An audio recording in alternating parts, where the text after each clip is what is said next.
전형적인 입막음 징계라고 생각하고 그 내용 또한 부당하다고 생각이 되어 백희룡 경정은 내부 고발자 혹은 공익제보자라는 분들이 부패 행위를 공개하거나 폭로하거나 혹은 권한남용을 외부로 알렸을 때 이 소속 기관, 권력기관이나 이 소속 기관에서 행하는 전형적인 대응 방식이 있습니다. 바로 이 입막음을 위해서 징계나 해고, 소송을 통해서 불이익 조치를 가하는 것입니다.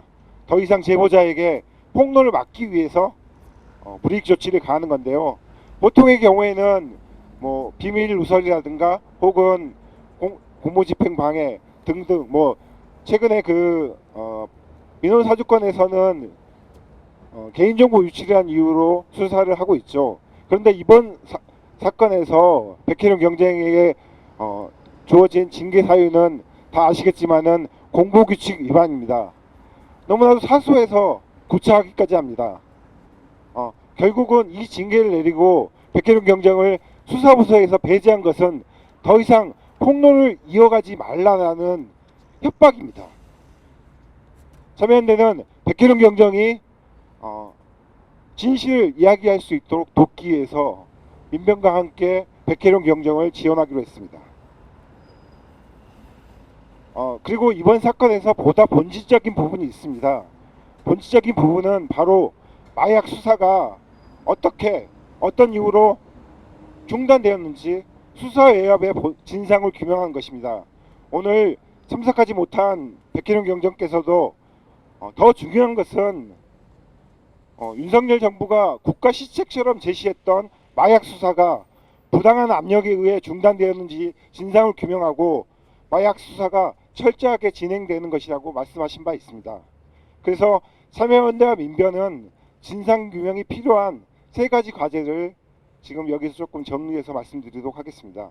보도자료에는 좀 자세히 나와 있지만 여기서는 좀 짧게 말씀드리면, 첫째는 세관 마약 수사 외압 의혹 관련해서 관세청 내부방 알림이와 아피스 사전 승객 정보 시스템에 정보가 등록되어 있던 조직원들이 인천공항을 어떻게 통과할 수 있었는지, 몸에다 마약을 메고도 아무런 제지 없이 무사 통과하는 것은 상식적으로 납득이 어렵습니다. 세관 직원들의 업무 방기 또는 조력이 있었는지 반드시 진상이 규명되어야 하고 수사는 계속되어야 합니다. 두 번째입니다. 이 사건 수사 외압과 관련해서 수사 이첩을 통보받았다는 백혜룡 경정의 주장에 대해 최영욱 서울경찰청 폭력계장이나 김상훈 서울경찰청 형사과장, 김봉식 서울경찰청 수사부장 등은 사건 이첩 지시가 아니라 이첩 검토를 지시한 것이라고 수사 외압을 부인하고 있습니다. 하지만 설령 이 이첩 검토를 지시했더라도 이건 역시 수사 외압이라 볼 수 있습니다. 그리고 수사 외압을 통보한 정황과 증언이 존재합니다. 수사 외압이 누굴 위해서 왜 이루어졌는지 그 진상이 규명돼야 할 것입니다. 세 번째입니다. 검찰은 23년 2월 김해공항에서 필로폰 유통책 3명을 검거하고도 피의자 조사 과정에서 2024년 1월 말레이시아 조직원의 필로폰 밀반입 진술을 확인하고도 추가 조사를 하지 않은 것으로 보입니다. 도대체 무슨 이유로 검찰의 마약 수사가 중단되었는지 그 진상이 밝혀질 필요가 있습니다.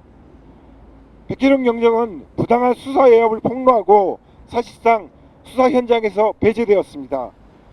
공익제보자지만 백혜룡 경정에 대한 경고 처분 등 공익제보자인 백혜룡 경정에 대한 경고 처분 그리고 수사부서 배제 등 불이익이 취소되고 수사부서로 복귀할 수 있어야 합니다. 참여연대와 민변은 백혜룡 경정과 함께할 것입니다. 이상입니다.